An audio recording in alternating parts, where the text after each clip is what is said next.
Okay, so magandang gabi sa lahat ng nakikinig at sumusubaybay ng ating programang Media Patrol. Nandito naman po tayo at magkakasama-sama sa loob ng isang oras.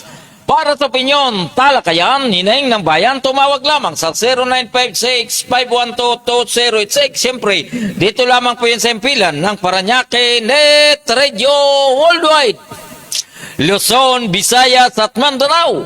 Ito po ang inyong lingkod, Gaspar Latam, na nagsasabing sa umaga sa tanghali maging sa gabi tayo magkakasama-sama dito po sa ating programang Media Patrol.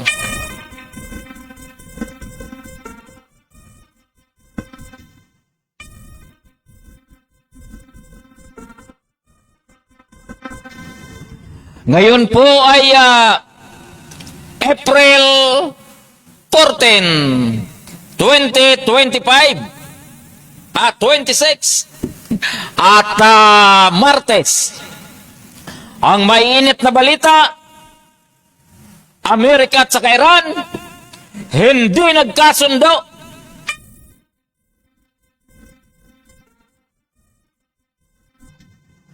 At ganun din po si Pangulong Marcos, tinabla lahat ng nagsasabi na siya po ay may malalang sakit, tumakbo, tumalon-talon yan po sa loob ng Malacanang Palace.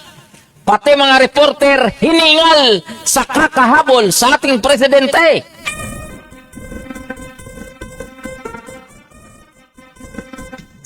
Kaya po yung nagpapakalat ng maling balita hinggil po sa kalusugan ng ating presidente Bongbong Marcos, maghinay po kayo.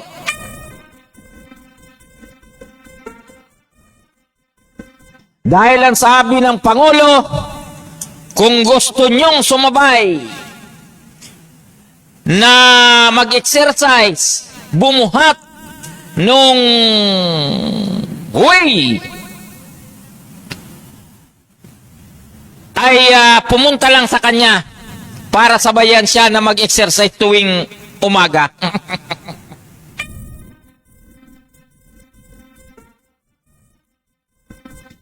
In short, ang ating Pangulo ay malakas na malakas. Huwag niyong paghinalaang ang ating Pangulo ay nanghihina dahil mahirap na.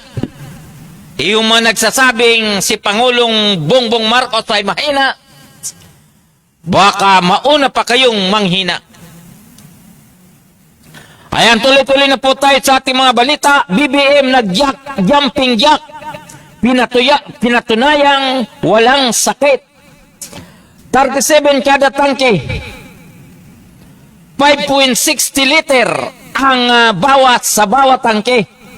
Ito pong si PBBM Winales, buwis sa LPG at kerosene. Yung buwis wala na pong buwis ngayon ang LPG at saka kerosene. At ito pong sinasabi na China, nilalasong ay yung insyol. Nako, ano ba itong ibig sabihin nito? Impeachment hearing, arangkada na sa Kamara. Yung po yung mainit na balita ngayon. O diyan po sa Kamara dahil ang kanyang dati di umanong bagman ay umupo na po dyan sa Senado. Mga resibo, testigo, Ibabalandra versus Sara Duterte. Ibabalandra. Ito na po, tuloy-tuloy na po tayo sa ulo ng ating mga balita.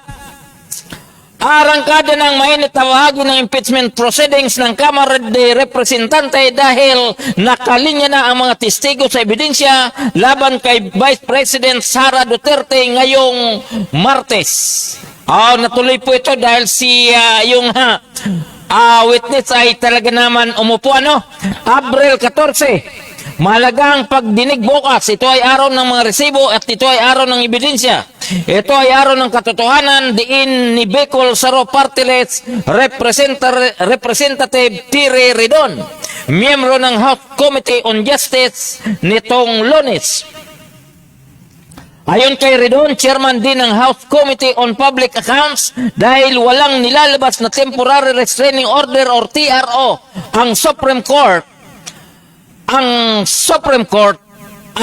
all system guna ang pagpapatuloy ng impeachment hearing kung ilang mahalagang testigo. Katulad na umano'y bagman ni BP Sara na si Ramel Madriaga ang naghangarap sa Justice Panel. Ito po ay nangyari kanina, no? Humarap na po ito. Nilinaw naman ni Redon, isang abogado na produkto ng University of the Philippines, ang impeachment proceeding ay naayon sa Constitution, mga umeeral na jurisprudence at saka rules of impeachment ng Kamara. Itinuturing ng committee na preliminary investigation at hindi isang initial hearing. So yung po ang di umano kini-question, ano? Dahil banggit nga po nila mini trial. So hindi po ganon.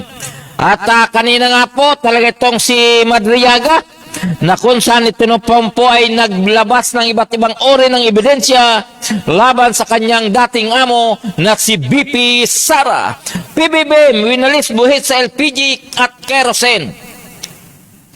Inanunsyo ni Pangulong Ferdinand Bongbong Marcos nitong Lunes, Abril 13, na inalis na ng pamalaan ng excise tax sa liquid petroleum gas at kerosene bilang tugon sa patuloy na pagtaas ng presyo ng langis. Sa ilalim ng kapangyarihan na ibinigay sa atin ng batas, tinanggal ko na ang excise tax sa LPG at sa kerosene, wika ni Marcos sa press conference. Ang katumbas ay nasa 3.36 ang bawat kada kilo ng LPG, halos umabot sa 37 sa isang tangke ang mababawas ng presyo paglalahad ng Pangulo. 37 pesos ang isang ang mababawas doon sa LPG. Parang hindi ko ramdam yan, 37 pesos, isang cook lang yan di ba? Samantala, nasa 5.60 naman kada litro ang mababaw sa presyo ng kerosene na anyay makakatulong sa pang-araw-araw na gastusin sa pagluluto ng mga pamilya sa bansa. Yung pong tinanggalan niya, yung tungkol sa pagluluto, pwede bang pauling-uling muna tayo? Pwede bang pakahoy-kahoy muna tayo? O kaya pwede bang pakuri-kuryente muna tayo? O kaya lang tumas na ba yung kuryente natin? Okay, so hinggil naman sa excise tax sa diesel at gasolina, sinabi ni Pangulong Marcos na kasama ito sa tatalakayin sa pulong ng United Package for Livelihood Industry, Food at Transport Group ngayong Martes. Tatalakayan din sa pulong ang pagtiyak sa supply ng pagkain, langis at iba pang mahalagang raw materials na kailangan upang mapanatiling matatag ang ekonomiya. Alam niyo, sa totoo lang, ang ating Pangulong Marcos, una, bibong-bibo, pasayaw-sayaw siya, di ba? Nag-jumping jack. Pagkatapos, tumakbo pa ng tumakbo. Pero, katulad ngayon, marami po siyang gustong resolbahin sa problema ng ating bansa dahil sa nagaganap na krisis pa rin dyan sa Middle East. At ang mabigat po rito, lilinawin natin na hindi pa rin po nagkakasundo. Ito pong dalawang panig na tila papunta po sa kabiguan na magkasundo ang dalawang bansa na ito. Ito pong Amerika at saka po itong Iran. At ang mabigat po rito, ito pong walang kasawa-sawang bansa na ito pong Israel ay tila bitin na bitin tungkol doon po sa nagaganap na labanan na kung saan ito po ang kalaban niya Iran. Kalaban niya Lebanon. Di ba may isa pang kalaban yan na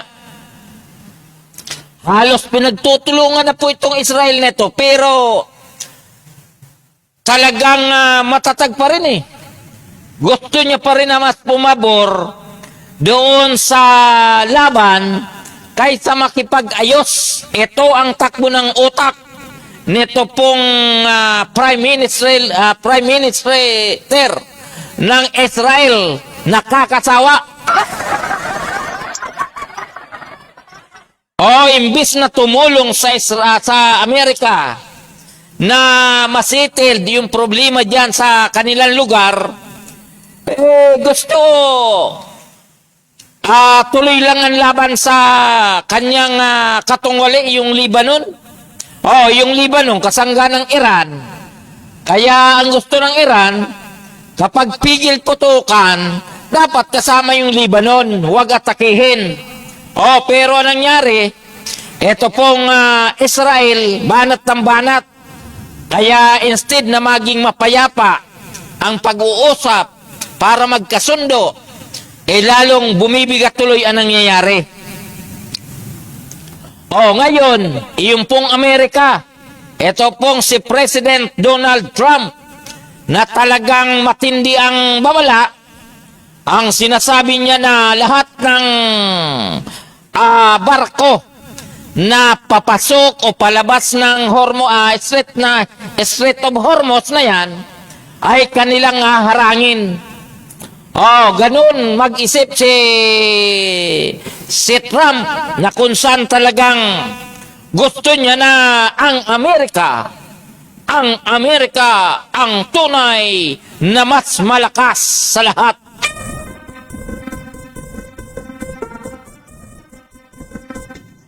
So wala naman pong masama kung ipakita mong malakas talaga. Problema yung nagsasakripisyo. Katulad namin, napakalayo naman ng Pilipinas diyan sa Iran, sa Israel. Pero tingnan mo, kami ay nagkakanda, windang-windang na. Yung Manibela, yung grupong Manibela, yung transport group, hindi na mapakali, mag-i-strike na naman. Di ba? Mag-i-strike na naman. Dahil sa pagtaas ng sobra-sobra ng petrolyo, katulad ng gasolina, diesel, crudo, yung kerosene, at saka yung LPG. Nagbawas ang ating presidente na si Bongbong Marcos, pero hindi ko nga ramdam. Di ba 37 pesos? Saan po makakarating yan? At ang problema, sobrang hirap na nga ng ating mga kababayan, yung ating mga taxi driver, mga iba't ibang uri ng driver, pagkatapos sinabayan pa ng demolition sa Quezon City.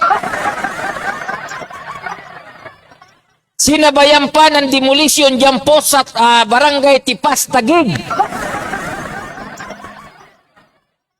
Nasaan ang hostisya? Di ba? Doon po sa ating mga kababayan, sabihin natin legal ang demolisyon. Sabihin natin legal ang demolisyon, may court order mula sa MTC, RTC, Court of Appeal, Supreme Court, may desisyon. Pero hindi nakapagpigil. Nagdemolish po sila sa ilalim ng krisis. Di ba? Krisis plus krisis sa mga kapwa natin Pilipino naghihikasos. Ang resulta niyan, rebelde. Ano ba naman tong mga Quezon City na to, no? Si Mayor Belmonte, yung mga taong nakatira dyan sa NAIA, sinira lahat ng mga kabahayan dahil tatayuan ng condominium na titirhan ng mga nakatira dyan. Pero kailan matatapos yan? Kung abutin po yan ng 1 taon, yung mga taong nakatira dyan, hindi mo alam kung sila po ay makakahapak pa dyan sa gagawin na yan. Hindi ninyo alam kung sila po ay buhay pa sa mga ganong katagal maghintay. Nakakabanas, ano? Ayaw sana natin magalit, pero wala eh. Di ba? may krisis. Pwede nyo naman na hintayin na humupa yung presyo ng petrolyo o yung gulo dyan o sabihin natin yung krisis sa ibang bansa at saka sa Pilipinas. O pagkatapos, ginaya pa ng dito sa lugar ng Taguig. Dahil may court order daw at ang problema po nito, wala raw magagawa ang local government unit kaya sila po ay pinabayaan. Wala raw pong jurisdiction ang local government unit para pigilan yung court order na inisyu ng RTC na bit-bit ng sheriff at kasama nila yung sangkatutak ng mga kapulisan. Hindi po natin kini-question yung court order. Ang kini-question ko po rito, yung tinatawag na humanitarian consideration. Di ba? May humanitarian consideration yan. Nasa kasalukuyan, nasa krisis ang taong bayan, nasa krisis ang mga Pilipino, sinabayan pa ng demonyong demolisyon. Nasaan ang hostisya? May mga politiko na tuwing eleksyon, lahat ng iskinita, sinusuot nila. Di ba? Lahat ng mga bahay-bahay, pintuan na may pintuan, kinakatok nila para sila po ay iboto. Di ba? Pagdating sa ganitong sitwasyon, na kung saan sila kailangan, ay wala po silang magawa dahil may court order. Di ba? Ang tanong, kailan po kayo ipinanganak? Sa usapuin ng demolisyon, may konsiderasyon po yan. Pwedeng pakiusapan ng korte, pwedeng pakiusapan ng sheriff, pwedeng pakiusapan ng mga kapulisan kung gugustuhin.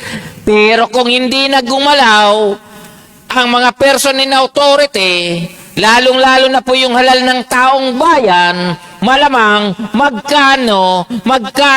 magkanong dahilan. Di ba? Di ba?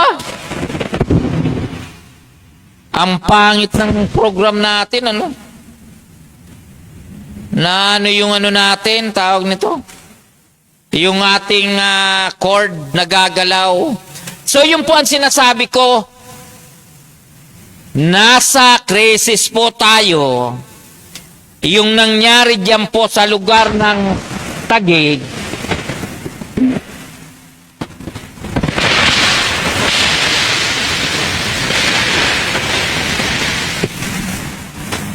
ay tila walang tinatawag na humanitarian consideration. Pinabayaan na lang na mga taong dapat magtanggol sa kanila.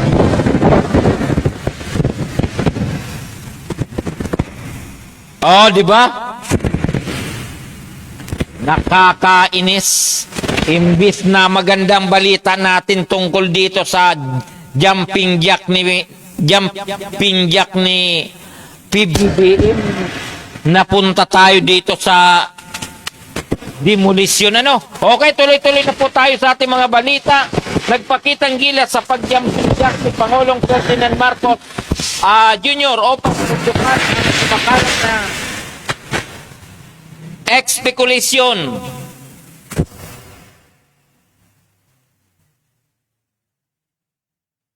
tungkol po sa kanyang sakit. So wala pong sakit si PBBM, malakas, malakas. At idadagdag na po natin yung pong naganap na pagdinig ng impeachment trial dyan po sa Kongreso, suwak na suwak yung po mga ebidensya na inilabas po ng prosecutor. Kaya ang nangyari, ito pong si Vice Sara Duterte ay tila nag-iisip na sila kung sino ang pwedeng kapag itong si Manay Inday Sara inalat-alat, natanggal siya bilang Vice Presidente, ay tila si ito pong si Baste, ano?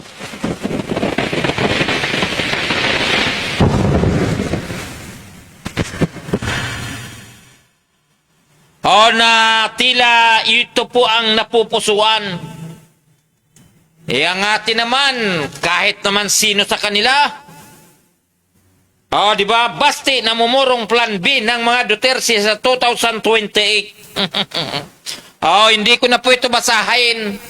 Kasi kapag hindi ko po ito binasa, ibig sabihin, hindi po ako interesado na si Baste ang pumalit o kandidato ng kampo ng mga Duterte. So, hindi ko na po babasahin yan, ha?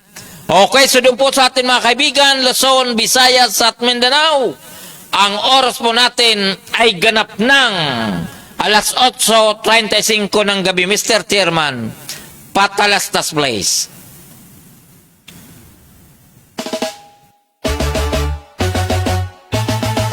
Paranaque, Netreo, kami ang kasama mo. Hatid ay saya't kwento sa bawat panin ng mundo. Kasama si Gaspar Latam, tagapagbalitang tapat. Laging nasa ere, serbisyo ay sapat. Paranaque, Netreo Worldwide, boses ng bayan, boses ng mundo. At kasama si Gaspar Latam, laging handang magatid ng totoo sa himpapawid. Boses ay malinaw, balita't musika sa puso'y dumadlaw. Mula sa bayan ng Paranaque hanggang sa dulo ng mundo, dalay pag-asa at ngiti. Paranaque, Netreo, kami ang kasama mo. Hatid ay saya't kwento sa bawat panig ng mundo. Kasama si Gaspar Latam, tagapagbalitang tapat. Laging nasa ere, serbisyo ay sapat. Kwento ng masa, boses ng bawat isa. Makulay na buhay dito ay nagsasama. Walang hadlang, oras o distansya. Basta't neto'y bukas, abot namin ang lahat. Paranaque, Netreo, kami ang kasama mo. Hatid ay saya't kwento sa bawat panig ng mundo. Kasama si Gaspar Latam, tagapagbalitang tapat. Laging nasa ere, serbisyo ay sapat. Kung Paranaque, Netreo Worldwide, boses ng bayan, boses ng mundo. Pagkasama si Gaspar Latam, laging handang magatid ng totoo.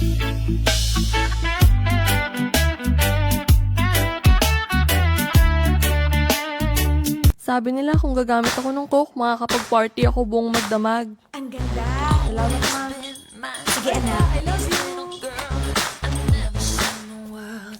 Mag-enjoy tayo mamaya. Okay ka lang ba? Oops, teka.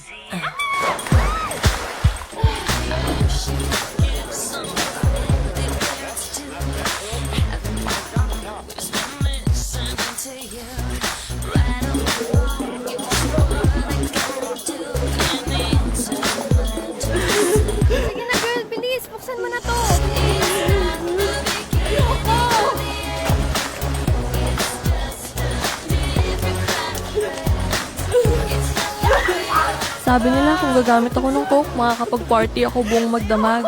Nagsinungaling sila. Alamin ang katotohanan tungkol sa cocaine. Drugfreeworld.org. Ikaw ang buhay dito mismo, pare.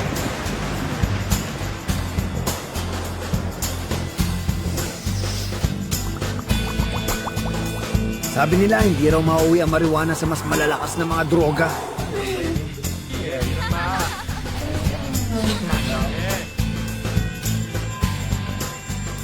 Nagsinungaling sila. Alamin ang katotohanan tungkol sa marijuana. Drugfreeworld.org.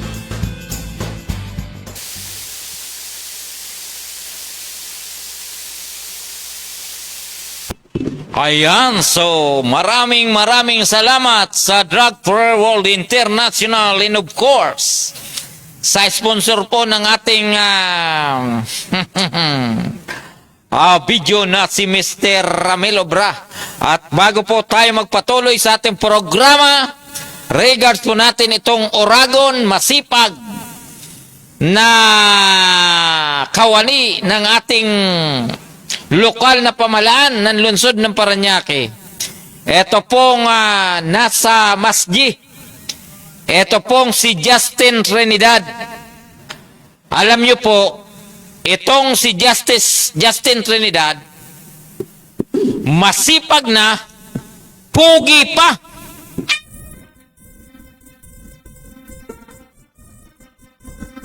At ganun din po itong kasama natin, kaibigan, na ito pong si Nilo Stanislao Panaligan.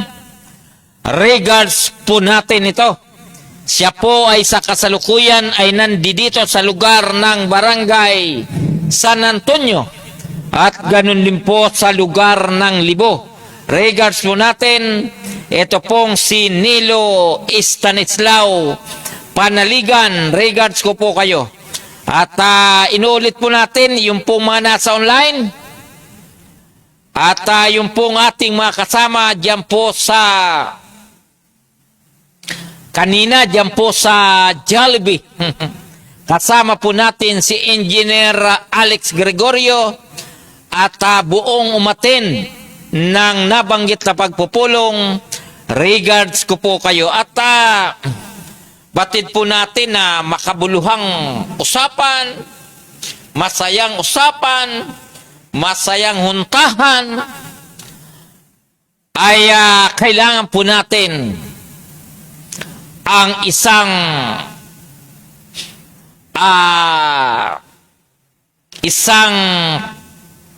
pagkakaisang hindi kayang buwagin pagdating sa tunay na laban.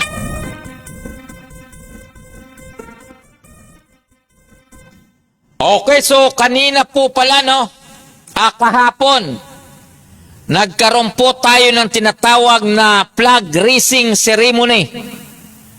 At nagbigay po ng ulat ang ating butihing Mayor Edwin Olivares at tungkol po sa mga program and activities ng lokal na pamalaan.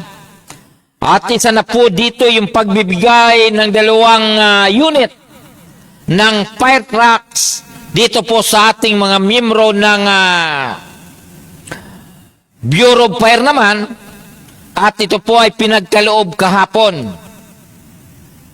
At kahapon din, nilunsad yung pong tinatawag na libreng sakay dito po sa lungsod ng Parañaque na aabot ng 50 units of pampasaherong jeep na bumabiyahe po ng mula alas 6 hanggang alas 9 at ganoon din po pagdating ng hapon alas 4 hanggang alas 7 ng gabi. So libre po yan, 50 units of PUG o pampasahirong jeepney dito po sa lungsod ng Parañaque. Libre po yan, libre. Awesome!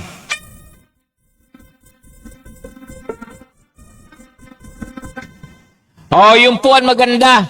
Yung po ang maganda rito dahil ang ating butihing Mayor Edwin Olivares ay tuloy-tuloy po talagang umaaksyon tuloy-tuloy na tuloy-tuloy po yung pagbibigay serbisyo para sa mamamayan ng lungsod ng Parañaque. So, yun po ay kahapon, Mr. Chairman, pakikasa nga yung ating video doon po sa lingguhang pagbibigay ulat ng ating kasalukuyang Mayor Edwin L. Olivares. Every time na nandito tayo sa ating syudad, nandito po tayo sa ating sa servisyo, every time po tayo pag-ibig today. Every time tayo pag-ibig ng lahat po ng ating gawain. Kasi ang layunin po ng ating bulungan, maging pulising hapon talaga ito, na wish na nangyayari po ngayon, at lalo na, pabigyan po natin ng pansin at pangalagaan natin ang hanap buhay. Yan po ang importante po sa lahat. Yung livelihood ng ating mga pangsta, yung livelihood ng ating mga lakal, yung ating mga benas po natin, na magagawa sila na paano. Sa pumasa po kayo ng ating usog na Parañaque, ating congressman, ay patuloy natin susuportan 100% ang lahat po ng ating pagkailangan ng ating pagkulang, ating pagkulang para nagiging natin ang tamang servisyo sa lahat ng ating stakeholders sa ating pagkulang. Congratulations po ulit. Palakpak po natin ang bawat isa po sa atin. Hindi naman po naging po sa ating po kaalaman na for the past weeks ang ating po Presidente Ferdinand Marcos ay nagbigay po ng declaration. Ano po declaration po? Gusto po yung ating state of energy crisis. At ano lang po natin na alaki po ng tinaas ng ating tulo. Alaki po tinaas ng ating mga langis, ang ating diesel, times 3 na po ang ating diesel, ang ating gasolina, halos times 2. Pero kita po natin na konti bumababa ngayon, bumababa. At by next week, o by this week, bababa po ulit ang ating diesel at gasolina kerosene. Pero, hindi po magiging sapat po yun sa laki po ng ating pinataas. Kaya nga po tayo po sa naman na pamalan ay patuloy ng ating hinahamper, binibigyan po ng konti po, binibigyan natin ng direksyon para maibsan po natin itong crisis na ito. Kaya nga po the past weeks, yung ating pong pamalan, ang ating gobyerno, ang ating city at national, nagtulong-tulong po para magbigay po ng financial assistance sa lahat po ng ating mga sektor na directly affected ng ating po energy crisis na ito. Kaya lahat apektado, kahit na po pati pagkain po natin tumataas. Pag tumasa ang logistic, tumasa ang langis, eventually lahat po nagdodomino. Pero yung particular po tayo sila po dyan, ang ating consumers sa press office, na nag-aasikaso, nag-regulated po ang presyo all over the city of Parañaque. Nabigyan na po natin ang financial assistance po na po natin mga product, ang ating sektor na natutulong po natin, nabigyan po ng ating financial assistance, at yung hindi po umabot, yung po mga unplay at yung mga additional, ngayon po kumakain ito, ngayon po tayo ngayon, andito ang ating TSWD, andito ang ating CSWD po natin, i-pay out po natin po sa mga mag-payout tayo, bukas ang payout natin, tomorrow ang payout natin, tomorrow ang payout po natin, yung mga unplay at yung mga additional natin mga beneficiary tungkol sa sektor ng pagpagulong. Gagawin po, binigyan po ng assistance po ng ating syudad, ng ating national, yung ating mga GP driver. Yung ating mga GP driver po, hanggang din po yung ating EMDS po natin. Nabibigyan rin po ng suporta ng ating pong pamalaan at binigyan rin po ng tulong po natin ng ating pamalaan yung ating mga motorcycle taxis po natin. Libo-libo na po ang tulungan. Pero makikita po natin, hindi sapat yung tulong. Pero kita po nila, magdam po nila na mayroong gobyerno na umasista at tuloy-tuloy po ang ating pagtulong sa lahat po ng affected dito sa ating pamalaan dito po ng ating lungsod ng Parañaque. Ito rin po buwan na ito, magsisimula na rin po tayo ng early na May yung pagbibigay ng ating rice subsidy. Pagbibigay po tayo ng bigas. Pagbibigay po ang ating national, ating city ng bigas. Sino po bibigyan? Initially, yung ating mga vulnerable sector po natin. Mga vulnerable sector po natin. Sino-sino po ito? Yung ating mga solo parents, yung ating bibigyan, yung ating mga PWD po natin, bibigyan po natin, ang sektor ng 3 billion po natin, at titignan natin kung sino pa yung mga available sector na bibigyan po ng ating city. Bibigyan po ito ng 20 million, pero hindi po one time. Ito po yung 6 na beses na bibigyan po ng ating kapanan. Para po sustainable ito yung tulong ng ating gobyerno dito po sa ating available sector ng ating pong babitan ng barangay ng ating pong siyudad na paranatin. Para po natin po sila. At pagkakaroon po yun, wala po yung ating declaration ng ating presidente ng ating pong state of crisis strategy. Pero tulungan po natin ang ating sa ating crisis committee.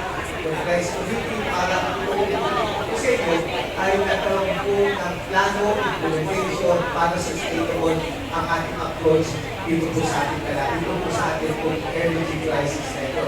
Kaya ngayon po umaga ito, kanina 6 o'clock na umaga, ay nagsimula po tayo ng ating libre sakay.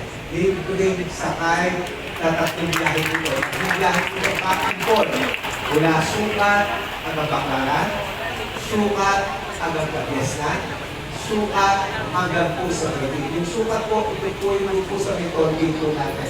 Kung po sa Medellin, gagawin po natin, yan po yung ating po. Vice versa po yan. Vice versa, back to back. Gagawin po natin dito Monday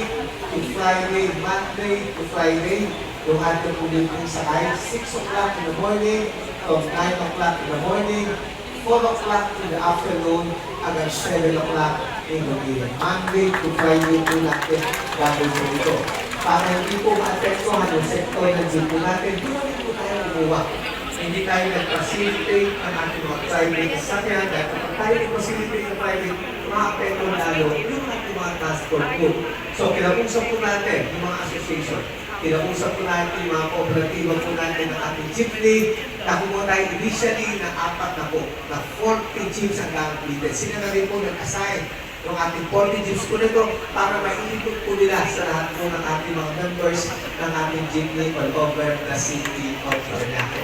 Na katulungan po natin yung ating mga computers, na ating jeepney pasahe, at the same time, yung sektor ng ating jeep ay binigyan rin po natin ang pansin dito po sa ating pong crisis na ito na hinaharap. Hindi po na Luzon na Paranaque, hindi po na buong bansa Pilipinas, kung hindi ng buong mundo.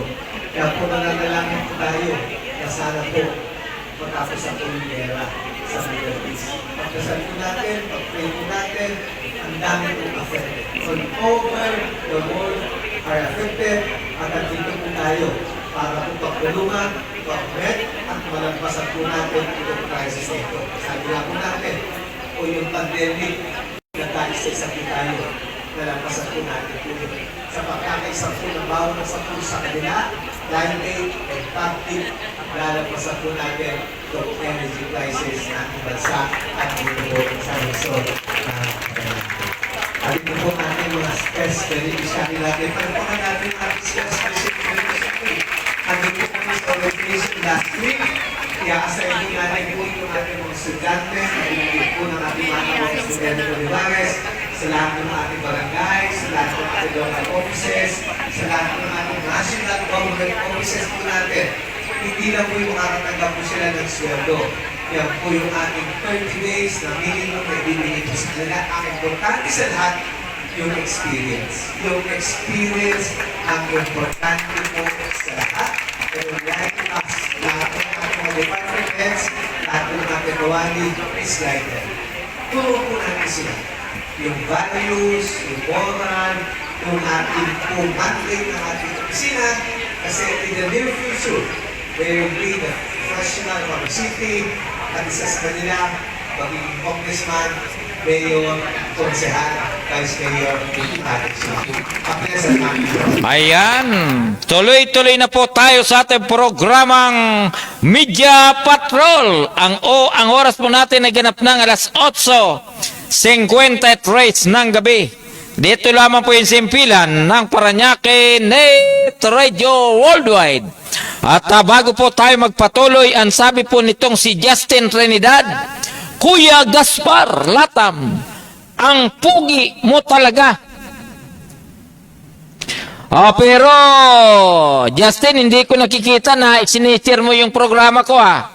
Ganon din po itong si Nina Dayaday. Regards ko po kayo, madam. At saka itong ating kaibigang kasama na ito pong si Nilo Stanislao Panaligan. Regards ko po kayo. At ganon din po itong kasabi nga po itong inaanak ko. At kasama po natin ito sa Paranaque Net Radio. At ganon, ito pong si Christopher Magsila ay kasama rin po natin sa alay sa ating ama't ina. Siya po ay ginawa nating direktor ng alay sa ating ama't ina na ito pong si Christopher Magsila. Regards ko po kayo, ha? At ganun din po yung ating iba pang mga nasa online, Luzon, Visayas at Mindanao, lalong-lalo na po yung mga kasama natin sa Metro Manila, sa alay sa ating ama't ina. Regards ko po kayo sa Philippine Digital Media Society Incorporated or PDMSI. Regards ko po kayo. And of course, ito pong Paranaque Net Radio Worldwide. Magandang gabi po sa inyong lahat at sana paki-like and share ang ating programang Media Patrol. Ayan. At kanina po pinalabas natin yung pong actual nakuha natin o actual coverage natin diyan po sa pamalaang lungsod ng Paranaque, doon po sa ginawang flag raising ceremony. At binanggit po yung mga programa ng butihing Mayor Edwin Olivares at batid po natin na ito po ay tuloy-tuloy. At ito pa nga sinasabi na Paranaque Sport Coliseum to open, boosting local athletics and events. Aba, malapit na po ito. Vice Mayor Binjo Bernabe inspires Paranaque 12 message of compassion. Tulong sa mga pamagsasaka ng Dars Marinas. Aba. Okay, so tuloy-tuloy na po tayo sa ating mga balita. Ito pong sinasabing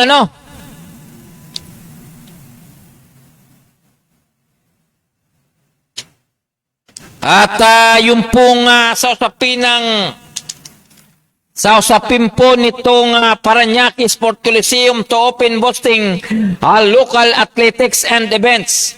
Babasahin po natin Paranaque City Mayor Edwin Olivares announced that the city's own sport coliseum will soon open, providing a dedicated venue for local athletes in major events. Olivares said the facility to be called the Paranaque City Coliseum will serve as the official home court of the city's men and women basketball teams, a volleyball squad, and other indoor sports such as badminton, lawn tennis, and table tennis. The modern sporting and events arena is located beside Paranaque City College and Coastal Road in Barangay San Dionisio. According to the mayor, the Coliseum has a seating capacity of about 3,500 and it's designed not only for sport competition but also for boosting and hosting activities in other events in the National Capital Region, Manila.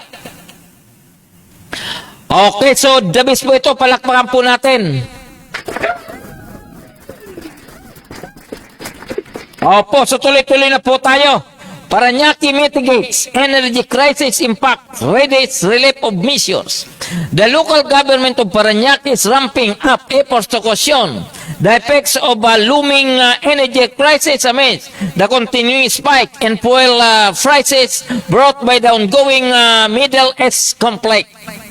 City Administrator Fernando Soriano in Energy Crisis Committee meeting on March 30 mapping out of immediate relief measures and long-term intervention said the situation demands whole of government response, likening the body to disaster council amid worsening global energy stability. Opo, dito sa lungsod ng Paranaque, gumagawa ng mga pamamaraan kung paano maibsan yung bigat na nararamdaman ng ating mga kababayan sa usapin ng krisis natin sa Middle East. Krisis natin dito sa Pilipinas na kung saan ito po ay nagsimula lamang sa simpleng pagsipa ng krudo, ng petrolyo, at tulad po ng gasolina, diesel, kerosene at LPG, ay talagang buong ekonomiya, buong galawan ng ating ekonomiya, buong galawan ng pamumuhay ng ating mga kababayan ay napiktuhan talaga. Ang maganda lang po rito, ang lokal na pamalaan ng lungsod ng Parañaque sa pangunguna ni Mayor Edwin Olivares kasama ang City Council sa panguna po ng butihing Vice Mayor Binyo Bernabe ay gumagabwa ng iba't ibang pamamaraan para maibsan at makatulong sa dinaranas ng ating mga kababayan dito po sa lungsod ng Parañaque. Nandito na po yung tinatawag na libreng sakay. Kanina at iba't ibang kahapon, nag-pay-out doon po sa tulong sa 3 gulong, tulong doon po sa mga riders, tulong po mula sa DSWD, tuloy-tuloy pong naghahatid ng serbisyo ang ating lungsod para maibsan ang problema o yung bigat nararamdaman ng ating mga kababayan. At kahapon din, in-announce, sinabi ng butihing Mayor Edwin Olivares na malapit ng simulan yung pong distribution ng bigas doon po sa ating mga kababayan na higit na nangangailangan. Na ito po ay magbibigay ng tig sa 10 kilo sa loob ng 6 na buwan. Palakpakan po natin yan, ha? So, nabanggit po ng ating butihing mayor sa loob po ng 6 na buwan, pero doon po sa tinatawag na vulnerable family. O, yung pong higit na nangangailangan.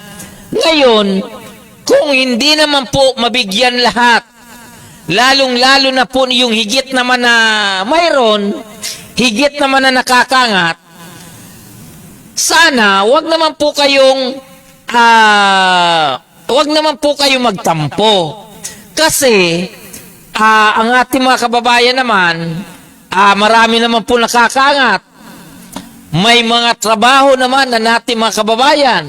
Bagamat hindi sapat ang sweldo o kinikita, pero at least may hanap buhay.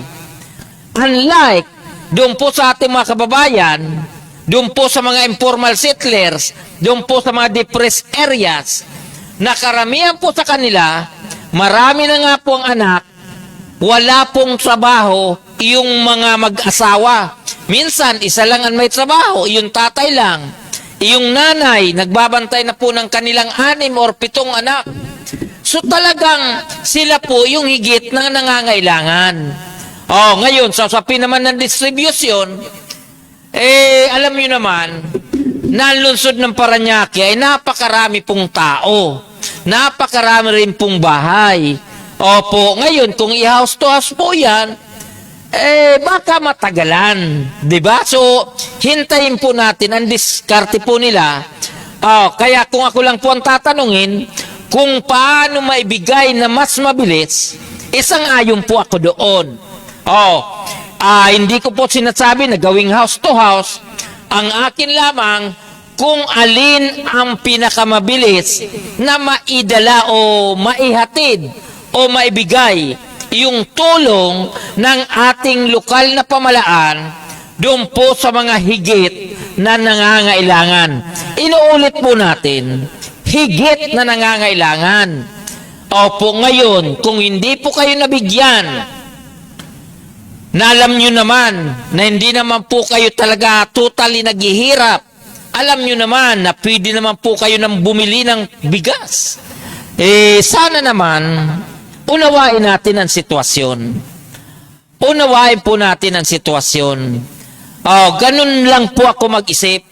Okay, dahil kung tayo naman nagbigay dan po sa mga vulnerable, pagkatapos may isa o dalawa o tatlong hindi nabigyan na entitled naman, instead na po kayo ay magreklamo, ay pumunta po kayo sa City Hall, pumunta po kayo sa DSWD or CSWD para malaman na kayo nga po talaga ay dapat na makatanggap ng nasabing ayuda.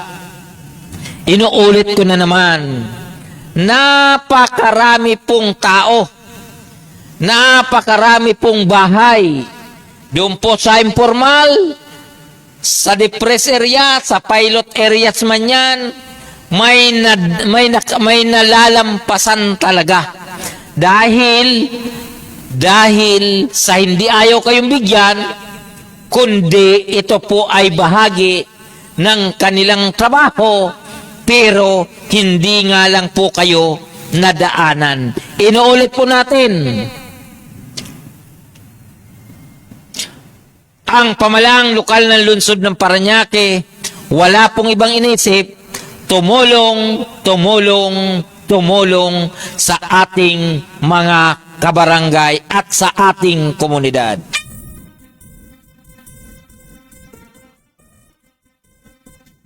Opo, so yun po ang lilinawin natin. At katulad po nung isang araw, yung pong sa usapin ng TIPAP, Parañaque Open Doors to Graduate School. O, di ba?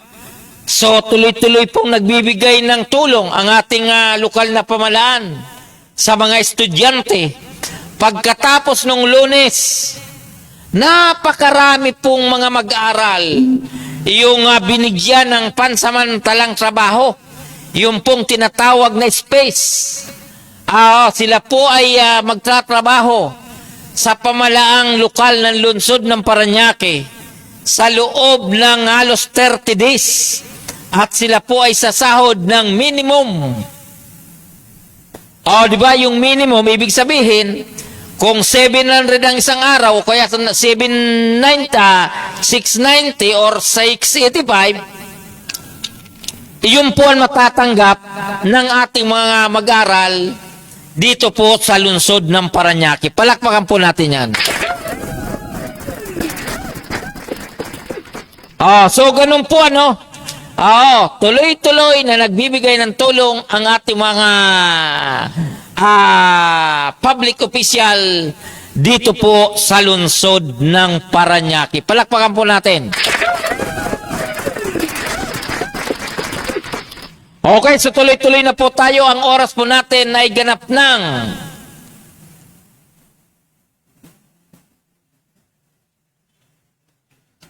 9:07 na. Ano ba talagang mabilis lang po ang ating mabilis lang po ang ating oras. At inuulit ko po, regards ko po yung mga nasa online yung po ang ating mga kaibigan diyan po sa lalawigan ng Camarines Sur. At diyan po sa lugar ng Naga, Pili, Tigaon, Guwa, Lagunoy, Gatchie-Turina, diyan po sa lugar ng Karamuan, diyan po sa lugar ng Siroma, hindi tayo makamubon dyan. Dito po sa lugar ng Anayan, Sabula, Nabwa, Santo Domingo, Minalabak, kung ano-ano pang lugar, diyan po sa lugar ng Camarines Sur. Regards ko po kayo. At hindi ko po muna wag muna tayong doon sa mga sa pasaway na gobernador diyan. Wag po muna hindi muna natin sila papansinin ngayon. Opo, dahil mainit po ang mga isyo dito po sa Metro Manila. Katulad po nitong ito pong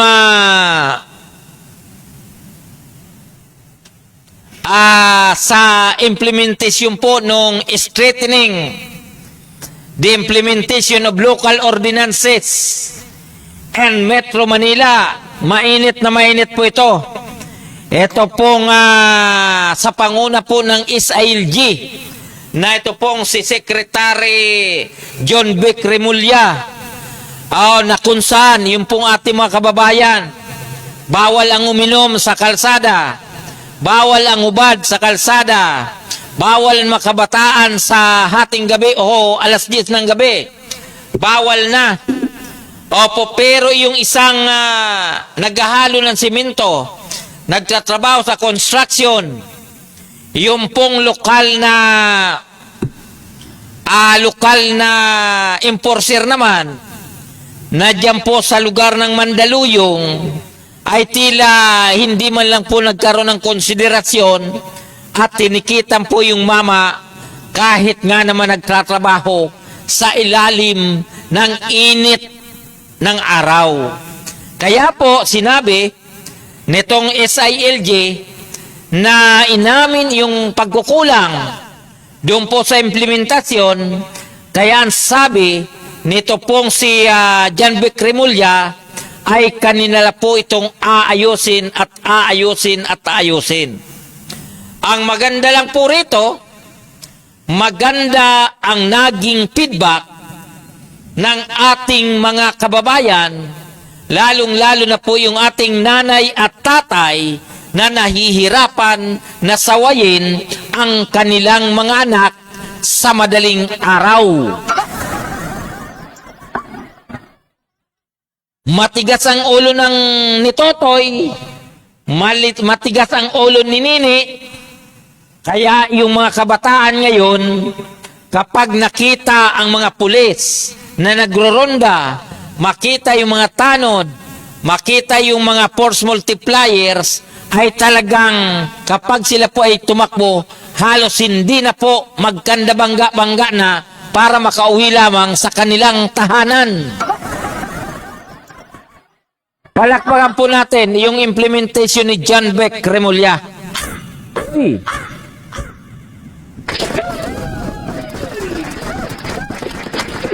Opo, maganda po yung paganyan. Di ba? Maganda po yan. At kanina po pala, habang nandoon po ako sa City Hall, ay may nagre-reklamo tungkol po doon sa centenarian. Dahil sabi niya, nasa 84 na ang kanyang nanay, ay tila hindi pa po nakakakuha nung pamaskong, hindi pamasko yung cash gift, birthday cash gift ng kanyang nanay. Bagamat ito po ay senior citizen na, pero hindi pa rin po nakakakuha. Dahil ito po ay halos 84-year-old na supposed to be may natatanggap na po yung lula. Pero unfortunately, wala pa siyang nakukuha. Ngayon, sabi ko naman, dapat maging active ang record ni Lula para kahit papano, kapag may mga biyaya na dumating mula sa national level, mula po sa local level, at least hindi po siya maiiwanan. Ngayon, kapag hindi maayos ang kanyang papel, hindi po maayos ang kanyang dokumento, paano ka magkakaroon ng centenarian? Opo, kaya inuulit po natin, yung pong magsisenyor na, nangangailangan po ng tulong ng gobyerno, kahit hindi nga po senyor, kailangan ng tulong ng gobyerno. Kaya mas maganda po niyan, pag-apak nyo ng senior citizen, automatic, mayroon na po kayong senior citizen ID card. Para kapag mayroon biyaya mula sa lokal, sa nasyonal, hindi po kayo mawawalan dahil kayo po ay miyembro ng OSCA. Pero kung kayo po ay 61 na, 62, 63, hindi nyo pa inaayos ang inyong mga dokumento, malamang hindi nga po kayo basta-basta mapapansin ng mga yan kasi wala po kayong pinaghahawakan na dokumento. Katulad nung isa kong nakita doon po sa terminal ng Katuda. O, di ba, parang 86 na yata yung edad naman ng mama. Opo, matagal siyang naging miyembro ng Katuda. Matagal siyang nagbabiyahe. Matagal, kaya nga binati ko nung makita ko. Kaya lang ang problema, nabulag na pala. So, hindi na po siya nakakakita. Maliban na lamang po kung may mag-abot-abot sa kanyang tulong, saka siya nakakasurvive. Ngayon, siya po ay senior citizen naman. Kailangan niya rin po ng mga tulong ng gobyerno, katulad po nung mga AIX, AKAP, o yung pong tinatawag na birthday cash gift, centenarian, etc. Sana makatanggap siya. Kaya lang, paano natin siya matutulungan kung kahit birth certificate, baptismal certificate, o anumang uri ng legal na dokumento para sa kanyang pagkakakilanlan, ay wala. Paano pa?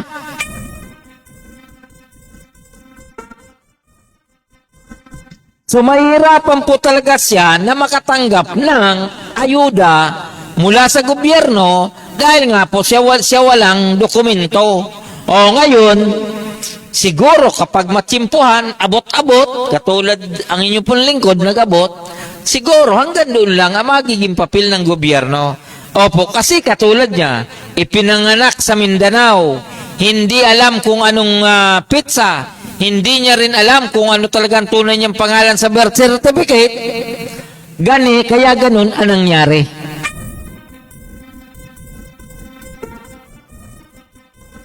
Opo, so yun po ang gusto nating gusto po natin sabihin sa ating mga kababayan na kapag tayo po ay going to senior citizen sana maging maayos na po ang ating mga dokumento. Sabihin natin, birth certificate, kung ano-ano pa yan, yung mga ID na kailangan sa ating paglalakad, sa ating pagkiklaim, kung ano ang dapat natin makuha, kung ano ang pwedeng ibigay sa atin, kung ano yung magiging pensyon natin, at least hindi na po mahirapan kapag kayo po ay tayo ay maayos na po ang ating mga requirements. At hanggat maaari, hindi lang isang kopya, 2 kopya, damihan nyo na para kapag may mga ayuda na kailangan mga dokumento, ibigay nyo kagad. Kasi kapag kayo po ay patulog-tulog, kahit kayo po ay walang makain, kayo po ay nangihina na dahil senior citizen na, kahit magdapa-dapa po kayo dyan, kapag wala po kayong dokumento at hindi kayo pinapansin ng tawag nito, hindi po kayo pinapansin ng nag-aasikaso, wala talaga. Diba? So, nabanggit po natin yan maging alerto tayo kung sa usapin ng senior citizen, sana maging malinaw na maging maayos ang inyong pong dokumento. Okay, doon po sa ating mga kaibigan, Luzon, Visayas at Mindanao, ang oras po natin ay ganap ng alas 4, ang oras po natin ay ganap lang alas 9:18 ng gabi. At opo, nakita natin yung pong ating kaibigan, ito pong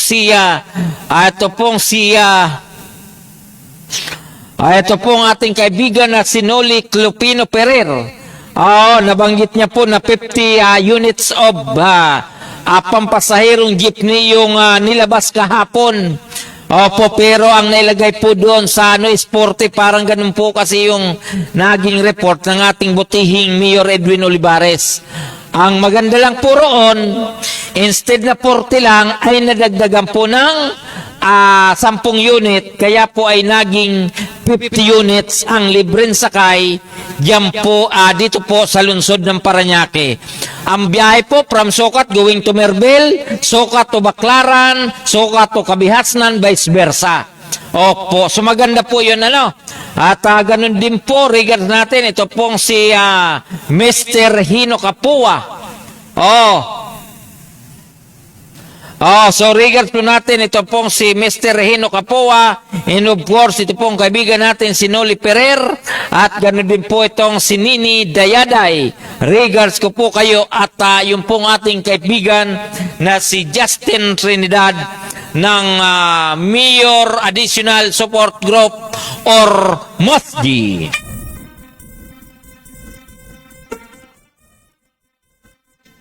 At inuulit po natin, inuulit po natin doon po sa ating mga kababayan. Opo, dahil wala pong malinaw na resulta doon po sa usapin ng kapayapaan, usaping negosasyon diyan po sa pagitan ng Iran at saka ng ng Amerika, maging handa po tayo. Maging handa po tayo doon po sa paggagalaw ng mga bilihin. Maging handa po tayo sa mga nagaganap sa ating kapaligiran para kahit papano, katulad ngayon, ilang araw na daw. Opo daw, kasi yung po mga kasama ko sa trabaho, nagre-reklamo dahil hindi kagad makaligo dahil walang tubig. Lalong-lalo na po dito sa mga pangunahing lugar, dito po sa lugar ng San Antonio, Biip, San Isidro, at iba pang lugar na walang tubig. Hirap na hirap dahil nakisabay pa itong Maynilad sa krisis. Kaya tuloy, ang ating mga kababayan ay nahirapan mag-igib dahil madaling araw pa, madaling araw na, ay sila po ay gising pa rin dahil naghihintay po ng tubig na rasyon ng lokal na pamahalaan at ganun din po ng Maynilad. Magkwikwento lang po tayo ng kaunti tungkol po yun sa usapin ng tubig dahil wala po talagang tubig yung kapitbahay namin. Magkakapitbahay po kami. Pero sila po ay walang tubig. Pero yung tinitira namin ay mayroon. Hindi ko ibig sabihin na ipagyabang kung bakit kami ay may tubig samantalang magkakapit-bahay naman po kami. Ang pinagkaiba po kasi doon sa kabila, wala po silang tangke. Wala pong tangke ng tubig. Samantalang kung tutos, napakarami nilang nangangailangan ng tubig. Samantalang doon po sa lugar namin, may 3 malalaking tangke na kahit 2 araw po mawala ng tubig, hindi pa nauubusan. So gusto ko lang pong sabihin na ang solusyon po pala, doon po sa nawawalan ng tubig, every now and then, ang kailangan po pala na i-provide ng Maynilad o kaya ng lokal na pamahalaan ay tangke. Para kapag nawala ng tubig, kahit papano, hindi nagkakandara pa, hindi pila ng pila o maghintay ka na madaling araw bago ka mas kasahod ng tubig dahil doon na mismo sa lugar ay mayroon ng pong mapagkukunan ng tubig. Yun po ang gusto kong sabihin. Hindi po yun dahil sa may tangke, kundi gusto kong ipalam na may solusyon po pala para hindi mawala ng tubig ang isang lugar. Pero ang problema, instead na nakikipagtulungan ang LGU, nakikipagtulungan ang Maynilad, ganun din po yung mga residente, yung mga homeowners at saka yung mga kapitan doon, ang problema, hindi solusyon ang binibigay. Problema.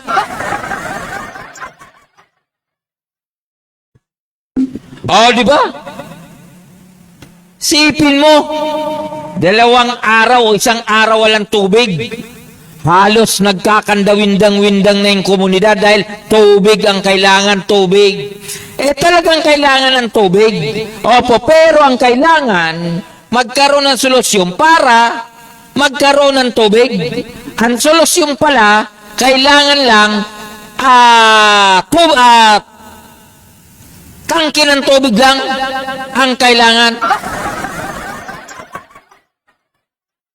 Ay nako. Okay, doon po sa ating mga kaibigan, Luzon, Visayas at Mindanao. Ang oras po natin ay ganap ng alas 9:24 ng gabi. Inuulit po natin.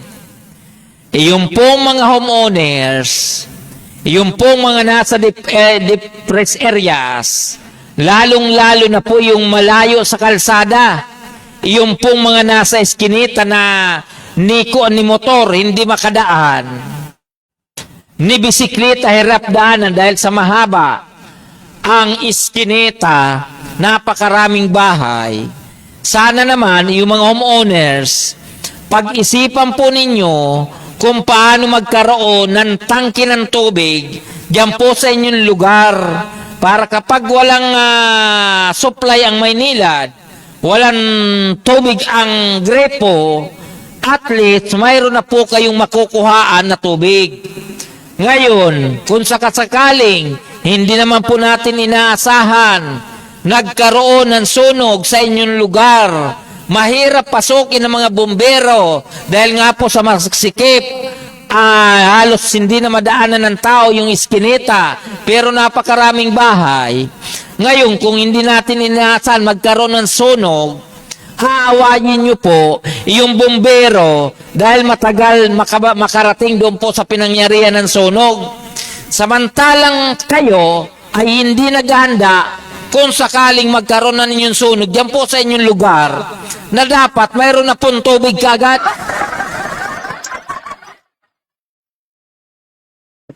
Di ba?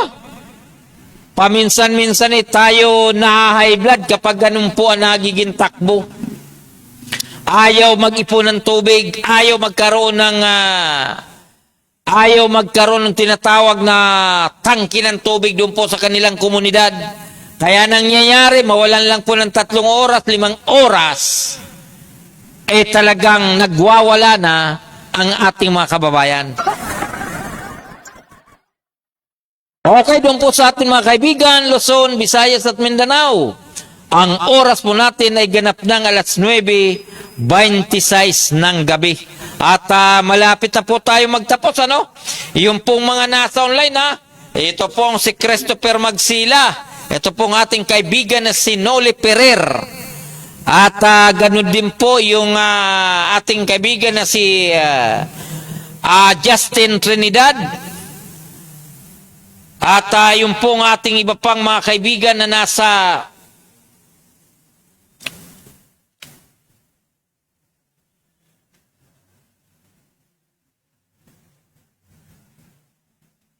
online naman. At regards ko po kayo. Huwag po kayo mag-alala at tayo naman po ay tuloy-tuloy lang po tayong magpo-programa. So bukas, Miyerkules bukas, Huwebes, magkakaroon po ulit tayo ng programa at tabangan po ninyo ang programang Media Patrol tuwing alas 8 hanggang alas 9:30 ng gabi tuwing Martes at Huwebes.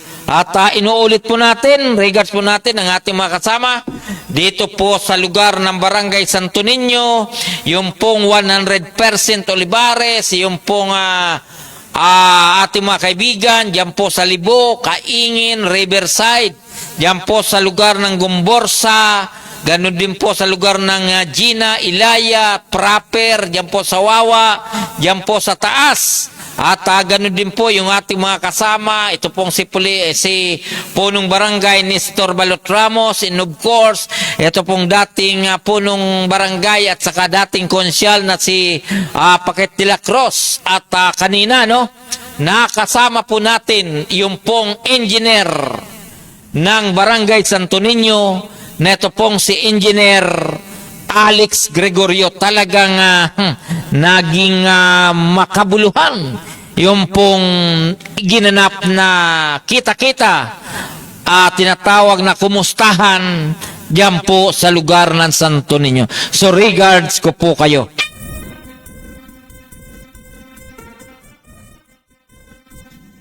At doon po sa ating mga kaibigan, yung pong hindi po natin na babanggit ang kanilang mga pangalan, pagpasensyahan nyo na po at medyo malayo lang po ng kaunti ang ating monitor. Opo, pero ang importante naman ay tayo ay magkakasama dito po sa ating programang Media Patrol. Inuulit ko po, Inuulit ko po, yung po mga nasa online, hindi ko po nababasa. Regards ko po kayo, Noli Ferrer, Reyno Capoa, Christopher Magsila, Nini Dayday, Justin Trinidad, at yun pang ating mga kasama dyan po sa lalawigan ng Camarines-Sur, mga manay, mga manoy, kumusta po kamo dyan? Ganun din po yung pong ating mga kababayan na nandito po sa Metro Manila, mga manoy, mga manay, maray nabanggi po sa Indogabos. Okay, doon po sa ating mga kaibigan, Luzon, Visayas at Mindanao. Ito po ang inyong lingkod, Gaspar Latam, na nagsasabing sa umaga, sa tanghali, maging sa gabi, tayo magkakasama-sama dito po sa ating programang Media Patrol.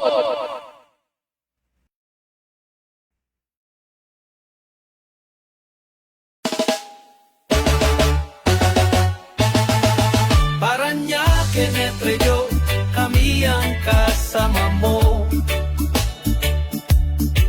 Hatid ay saya't kwento sa bawat panin ng mundo.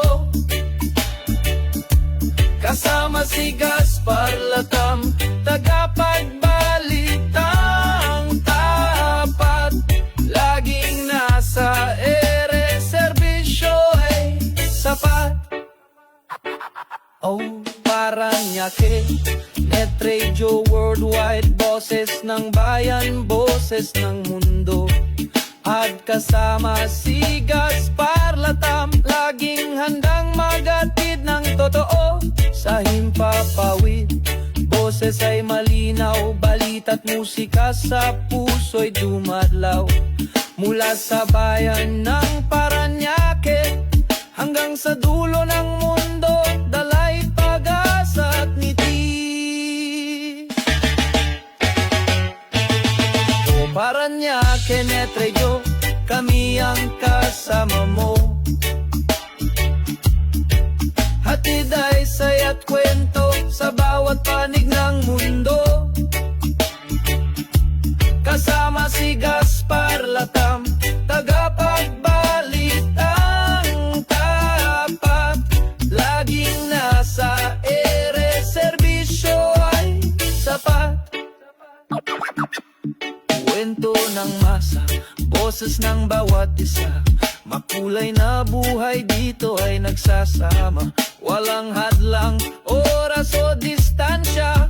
Basta't neto'y bukas, abot namin ang lahat. O Paranaque, Net Radio, kami ang kasama mo. Hatid ay saya't kwento sa bawat panig ng mundo. Kasama si Gaspar Latam, tagapagbalitang tapat. Laging nasa ere, serbisyo ay sapat. Kung Paranaque, Net Radio Worldwide, boses ng bayan, boses ng mundo. Pagkasama si Gaspar Latam,